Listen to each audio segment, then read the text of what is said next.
The video begins with a plume of dark gray smoke rising through the sky behind a sun-drenched concrete wall. Almost immediately, you can hear the sounds of gunfire in the distance, probably from a handgun. The radio station that published the video on its social media platform bleeps out some of the commentary, which includes someone making a joke. Then comes the unmistakable sound of an automatic rifle. At least 6 shots are fired by my count, and then more bleeping.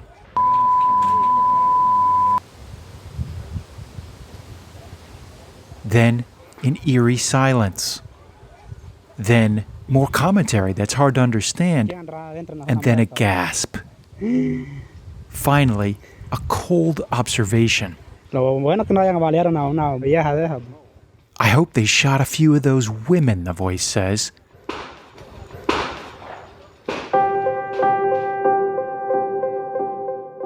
The date was June 20th, 2023.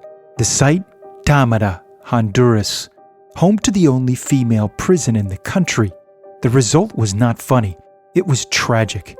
46 women, or about 5% of the prison's total population, were dead. It was part of a years-long tit-for-tat between the country's most prominent gangs, the MS-13 and the 18th Street. That war had begun in Los Angeles in the early 1990s between the male factions of the gangs, but had since spread to parts of Central America and had infected the female factions of the gangs and made its way into the prison. A couple of weeks before the massacre, Insight Crime investigators spent a week going in and out of the prison, where they interviewed about 30 prisoners. Some of them had survived a similar incident 3 years earlier and were warning authorities that another attack on them was imminent, and in the end, they were right.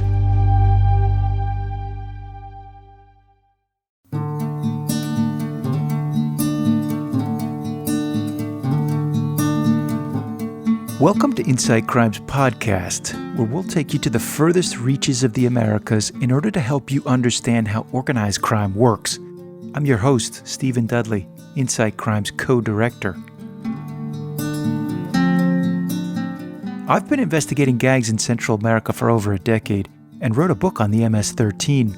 The gang is captivating, not just for its heavy metal music origins and its members' penchant to get tattoos on their entire bodies, but also its endless multi-country rivalry with the 18th Street Gang. In this episode, with the help of one of our investigators and 2 inmates from these rival gangs, we'll explore gang dynamics inside the prison and how gender influences the experiences of inmates and their captors. Specifically, how authorities underestimated the potential for violence for years, and how this paved the way for one of the worst massacres ever recorded in a Latin American prison.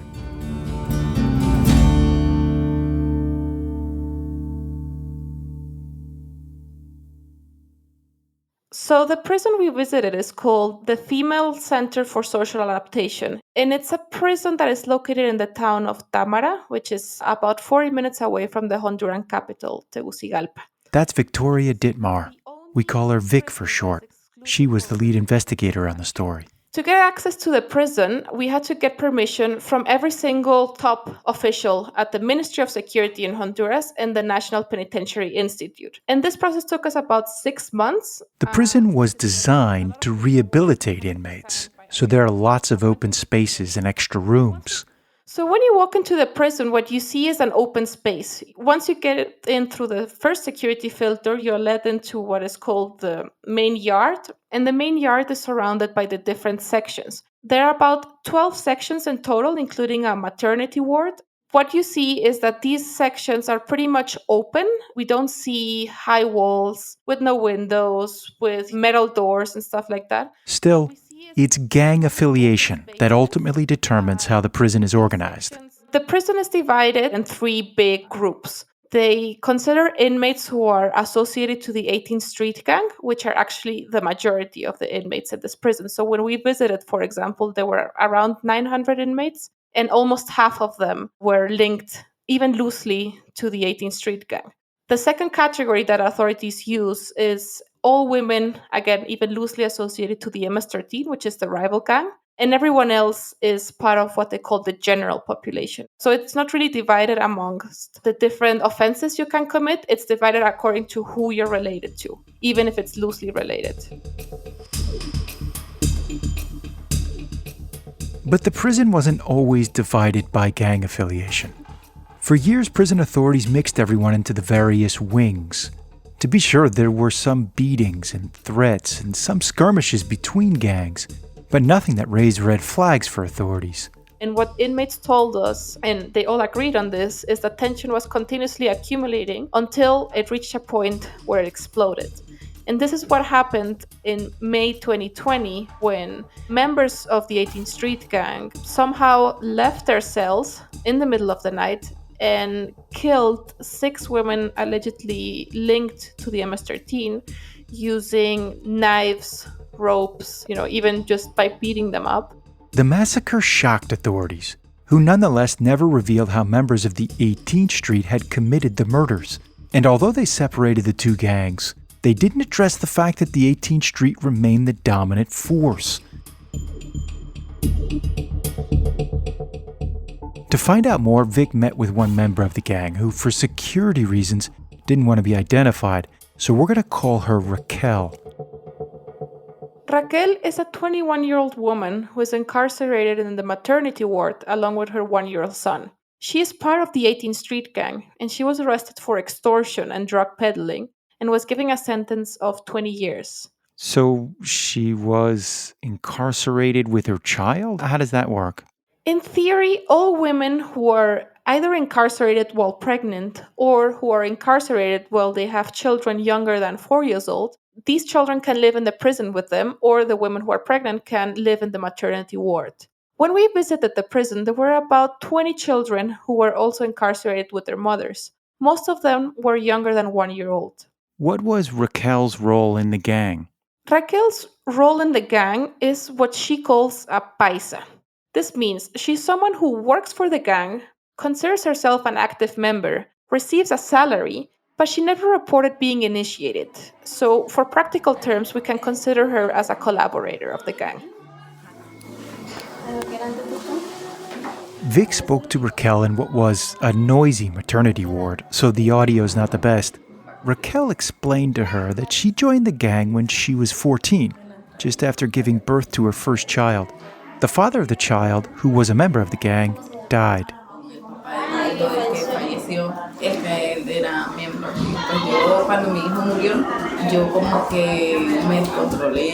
Then her child died too. These deaths sent her into a tailspin. She used to go to church, she said, but after that, she isolated herself from that community.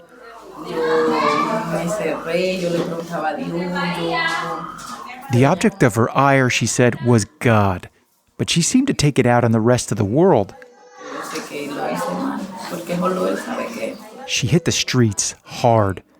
Raquel told Vic, for instance, that she became more active in the gang and used to help collect the extortion payments from small shops and other businesses.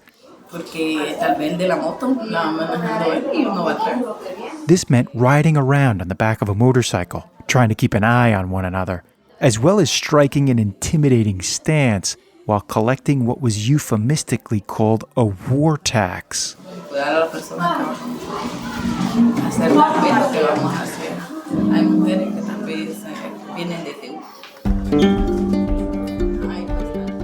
Women in the 18th Street Gang have a much more prominent role than women in the MS-13. They are in charge of extortion, they're in charge of contracted killings, but that doesn't mean that they can rise to ranks of leadership. They will always be subordinates of male leadership. Raquel, for example, even though she was very much appreciated by the gang and she was able to conduct all these activities that required a lot of responsibility, she would never be able to rise, towards a leadership position. Raquel was 20 when the police caught her and found $1,800 in cash on her. It was probably money from extortion, although she wouldn't admit it, but Raquel had a bigger problem than the money. When Raquel was arrested, she knew she was pregnant, but she said she didn't mention that to authorities. Me llevaron para la dirección de extorsión. Ahí estuve acá todo el día. And they actually started to torture her. And she mentioned, for example, that they didn't hit her, but they did try to asphyxiate her with a black plastic bag. She didn't mention how long this torture lasted, but she did mention suffering a lot. No me golpearon, pero sí intentaron ahogarme.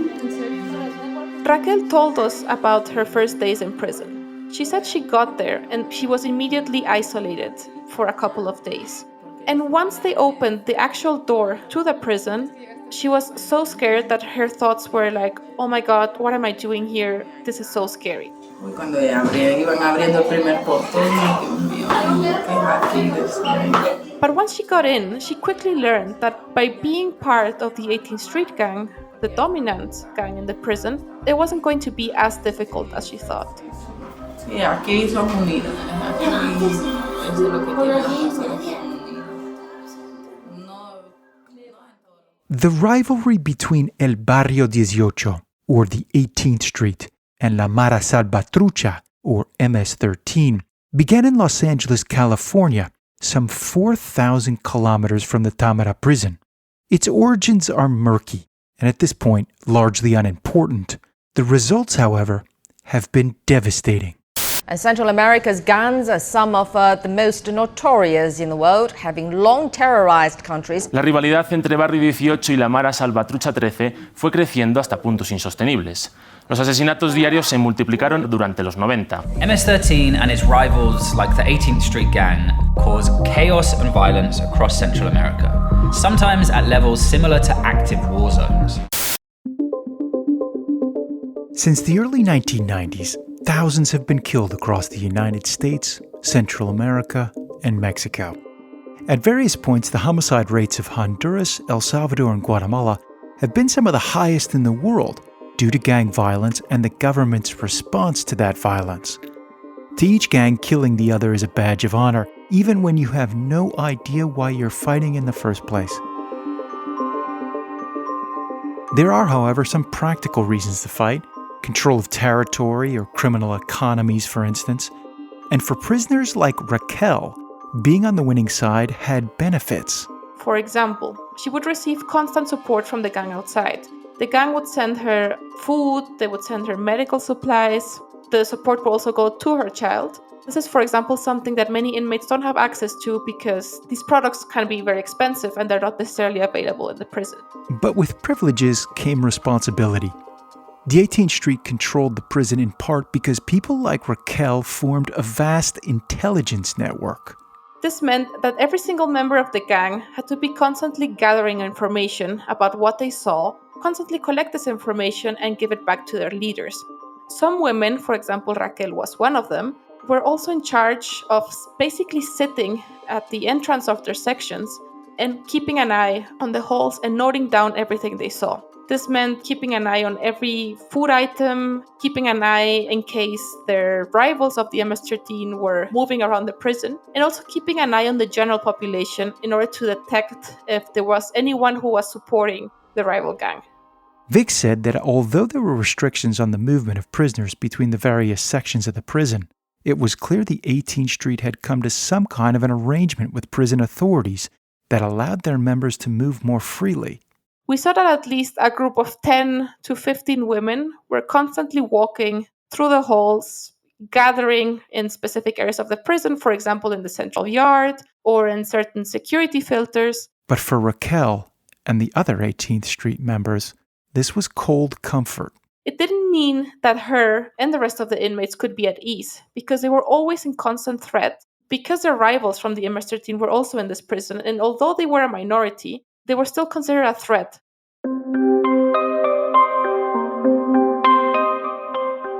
While Raquel was in the maternity ward and enjoying certain privileges, another woman who we're calling Adriana was incarcerated in Module 1, a few hundred meters away, in an overcrowded space with another 120 women who authorities say are part of the MS-13. Adriana is 30 years old, and she is a former MS-13 gang member. She has been incarcerated for almost 7 years and still has 21 years to go. And she was arrested for extortion and for illicit association to criminal groups. So when did she decide to join the gang? Adriana decided to join the gang from a very young age, because for her it has always been a no-brainer to be somehow involved with the gang. She grew up in an environment where she had always some sort of contact with the gang. And in her case specifically, at least that's how she describes it, the gang was a safe place for her because she had a very aggressive personality. Yo era muy peleona, demasiado agresiva. She was very violent, and that was normally rejected in other spaces. But in the gang, it was appreciated. Yo me golpeaba con la que sea, porque era bien respondona. So after a whole life of collaborating with the gang, at the age of 23, she made the change from just being a collaborator to actually being an active member. And she actually married a gang member as well. Did she talk about what her role was in the gang once she did join? After she joined the gang, she was supposed to be in charge of extortion and actually go around town, threaten shop owners and other members of society to give her money. But she never got a chance to actually do that because she was captured only 2 weeks after her initiation. La verdad que pertenecer así con pago tenía solo 2 semanas. Pero de ayudar. Adriana arrived at the prison in September 2016, and although the 18th Street was already running it, authorities had not yet segregated the prison by gang affiliation. Era tan horrible al principio porque golpeaban a la gente, caminaban ahí viendo por qué caía cada quien y le hacían la vida imposible y no la golpeaban. It was terrible, Adriana says. They would beat up everyone, and in general just make life impossible. At first, Adriana kept a low profile, avoiding the beatings and violence, but this didn't last long. So at some point, she said she couldn't take it anymore, and she assumed her identity as an MS-13 member and got closer to the veteran gang members. And they were very impressed with her violent personality and her skills, so they gave her several responsibility roles, and she started to rise within the prison ranks. What leadership roles did she take on? The main role that Adriana assumed was being a coordinator, not for her section specifically, but she was a coordinator for every single gang member associated to the MS-13 or even women loosely associated to the MS-13. Primero fui líder de la MS. What this meant is that she was, first of all, responsible of receiving any new inmates, accommodating them, helping with logistics. La coordinadora de todas las MS.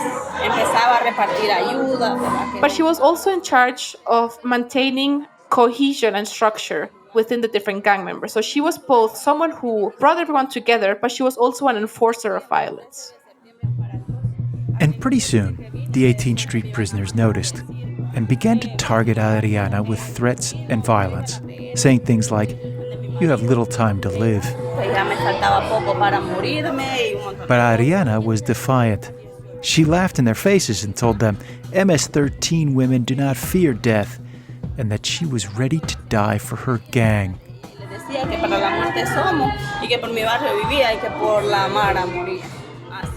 The fights continued, small fights and big fights. After a particularly brutal one, however, she was thrown into isolation for 8 months. Horrible porque no teníamos luz, no había agua y estábamos encerradas en las jaulitas, en las chiquitas. There, they were 5 to a cell. The only light came through 2 small window panes. There was no running water. Estuvimos 5 personas en cada jaulita y el espacio es tan reducido que solo cabe la cama y un espacio para que usted se pare a cambiarse y el baño y una ventanita y es tan caliente, es tan feo ese lugar. The heat was stifling and constant, giving rise to the area's nickname, La Plancha, or the clothing iron. No recibíamos aire, no recibíamos nada. Caught beneath La Plancha, Adriana sought comfort and solace in a more spiritual life. The evangelical church is one of the few escape hatches for gang members, and by the end of her term in La Plancha, Adriana was more God-fearing Christian than MS-13. But while she was different, the prison was still the same. When Adriana left the cell, she found that the tension between both gangs was still accumulating. And this was only a few weeks before one of the most tragic episodes in the prison was about to unfold. That tragic incident was the first of the 2 massacres. the one I mentioned earlier. It was the end of May 2020 when, according to authorities, a group of inmates set fire to the administrative offices of the prison, which served as a distraction for the prison guards who went to put it out. And while they were putting it out, a group of inmates from the 18th Street gang were able to somehow break out of their cells, but they left their cells armed with baseball bats, with ropes, with knives. And they were looking for 6 women who had just entered the prison and who were allegedly linked to the MS-13. So they started to run around the prison halls, looking into every section of the prison, looking for these women. And they eventually found them, and they took 3 of them to the prison gym, where they beat them to death. They found another one in the maternity ward, where they stabbed her, again, to death. And they found the last one in section 1 of the prison, where they also beat her to death. For her part, Adriana thought that if they saw her, she too might get killed. She survived by hiding under a pile of blankets in her cell. They took over the entire prison, she said. It went on all night. Toda la noche, aquí nadie entraba. It was horrible, she said. You have no idea how horrible blood smells. Eso pasó tantas cosas aquí que eso era horrible. Usted no sabe cómo se sentía el olor a sangre. When the names of the dead were announced, the hairs on Adriana's arms stood up. She had spent countless hours with them, eating meals, getting tattoos. They had shared a life together. Cuando salieron los hombres me pararon los pelos porque eran con las hipotas que yo había comido, las hipotas que me tatuaron, las hipotas que yo había todo con ellas.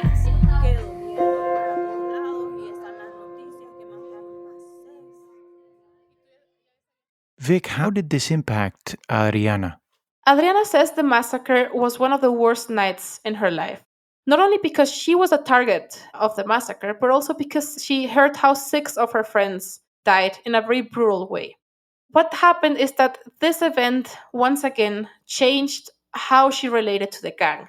She didn't want to be a part of the gang anymore, but she felt she had to protect them because these people who once were her family and who took her in were still suffering attacks from the 18th Street gang. Still, Adriana remained a target. Al día siguiente estaban afilando unos yatagas así de grandes, mire que le meten y sacan con todo y las tripas. The day after the massacre, Adriana remembers walking around the halls of the prison and seeing a member of the 18th Street gang who was filing a knife. And this woman showed it to Adriana and told her, "We're going to kill you with this, but not now, later." Con esta te voy a picar, pero más tarde, ahorita no. Y yo así no me quedaba bien. The 2020 prison massacre took prison authorities by surprise, and they separated the 2 gangs. The 18th Street was housed in sections 6, 7, and 8, while the MS-13 was assigned to section 1. But tensions continued to mount, in part because it was clear that the 18th Street still had control of the prison. Adriana never felt quite safe in this new space, and neither did the other women associated to the MS-13, because the trauma was still there and the threat was very much present. As we saw with Raquel's story, the women related to the 18th Street gang still had many privileges in the prison, which included, for example, walking around the halls and getting close to the different sections of the prison. On the contrary, the women associated to the MS-13 weren't able to leave, and they were constantly receiving threats from their rivals. It was during this period that Vic and another inside crime investigator visited the prison. After talking to prisoners like Adriana, they asked prison authorities about the potential for more violence, but prison officials seemed blind to the possibility. The general sense when we spoke to them was, they're separated now, one of the gangs is isolated, and this is enough to avoid further violence.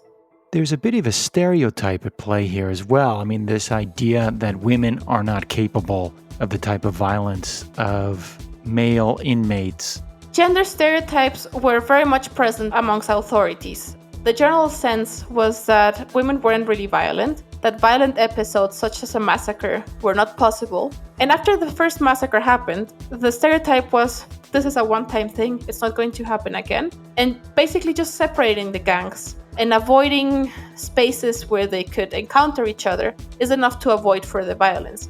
But they were ignoring that gang dynamics were still very much present, that constant episodes of violence were still going on, that threats were still going on, and that, for example, one of the gangs was still accumulating a lot of power.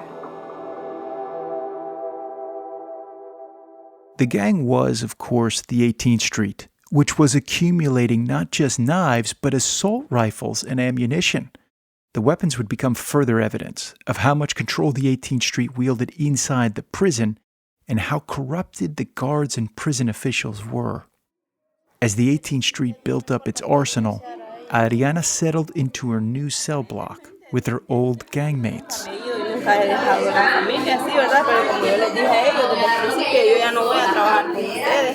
She did not consider herself an MS-13 member anymore, but she wasn't going to abandon those who she considered family either. So she told them she would help them in any way she could, making sure, for example, that the inmates didn't skirmish over food. But she could do nothing to slow the coming prison-wide violence. And on June 20th, 2023, the 18th Street launched their second major attack in 3 years. In this case, several women associated to the 18th Street gang were again able to leave their cells. They ran directly to Section 1, where all the women associated to the MS-13 were held. At some point early on, someone started a fire. That was when a person on the outside noticed the plume of gray smoke that floated over the clear sky and began recording a video with their phone that would eventually make it onto the local radio station's social media platform. So women started to climb to the roofs and started to jump out of their section in order to escape the fire. Around 20 of them didn't make it, and the rest of them started to run around the prison once they escaped the walls of their section. And that's when the 18th Street gang members started to shoot at them. Anguish and anger in Honduras after government officials say a gang slaughtered at least 46 women inside a prison. Investigators say most of those killed were burned to death, with the remainder either shot or stabbed. Desperate relatives of the inmates gathered outside the prison looking for answers. Como abuela que soy, necesito saber el nombre de mi nieta, si está viva o ya está muerta. ¿Por qué? Porque no sé nada.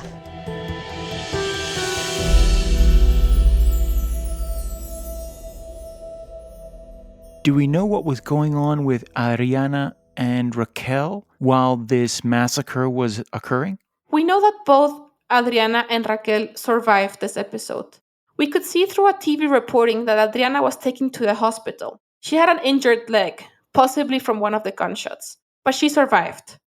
Raquel, we didn't really hear about her. She wasn't included in the list of victims, and we're not sure if she was part of the perpetrators. However, we know that Raquel was part of the preparations leading up to this massacre because she was constantly collecting information for the leaders of the 18th Street gang in all the weeks leading up to the massacre. The violence had all unfolded practically in front of their eyes for years. Yet once again, Honduran authorities acted like they were surprised. They simply couldn't see beyond their own stereotypical notions of women. One of our main findings through this investigative process was that security policies that fail to include a gender perspective can have devastating consequences. For example, in this case, authorities underestimated for years the potential of violence that existed within this prison. But it's also a story about how gender and power structures affect imprisoned women, especially those who are related to gangs. And even though, for example, some had an apparently privileged position, they were still subject to constant violence from their own gang and the general violence of the prison, and they were only seen as pawns in a larger structure of the gang, which has always been dictated by male leadership. The sad reality is that the male-dominated gang war has engulfed the female prison in Honduras with devastating consequences. There, women like Raquel and Adriana, who both come from poor, violent neighborhoods, are in a battle to the death, in large part because of their association with one group or the other, and authorities are blind to it as it plays out right in front of them.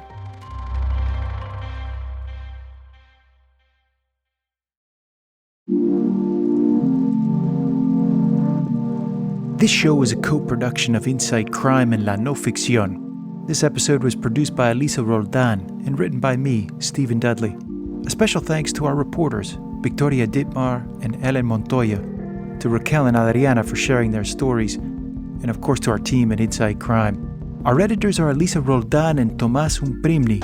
Our sound designer is Valentina Fonseca, and our graphic designer, Isabela Soto. The book I wrote in the gang is titled MS-13, The Making of America's Most Notorious Gang. It was published by HarperCollins in 2020. There you'll find the 40-year history of the gang. And don't forget to visit InsideCrime.org to learn more about these stories and our coverage on prisons, gender, and other organized crime-related topics. If you think these stories are important, please consider making a donation. Every little bit helps and will go directly to reporting these types of stories. Join us in a few weeks after Easter when we go to the U.S.-Mexico border and visit a migrant camp controlled by an international drug cartel. In the meantime, enjoy the belly laugh of one of the many kids in the maternity ward of the Tamara prison, a place that could use the occasional infusion of joy.